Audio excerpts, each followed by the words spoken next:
2রা October conference ফজিলাত থেকে বলছি শহীদুল আলম। আমরা গতকালকে ঝড়ের ভেতর দিয়ে গিয়েছিলাম, কিন্তু এখন ঝড় কমেছে। ক্যাপ্টেন দ্রুত জাহাজ এগিয়ে নিয়ে যাচ্ছিলেন ঝড়ের আগে যাওয়ার জন্য। আমরা সুমুদ ফ্লোটিলার শেষ অংশে, এর আগের ফ্লোটিলাগুলি ইতিমধ্যে গাজার কাছে চলে গেছে। সামনে যেগুলি ছিল সেগুলিকে গত রাতে ইসরায়েলি হানাদাররা আক্রমণ করেছিল, কিন্তু আমরা এখনো সেই জায়গায় পৌঁছাইনি।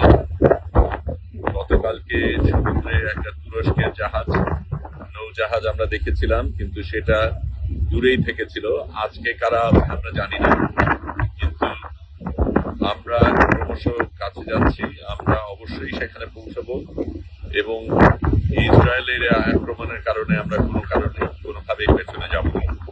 এখনো সমুদ্র উত্তপ্ত, এখনো ঝড়ের আশঙ্কা রয়েছে।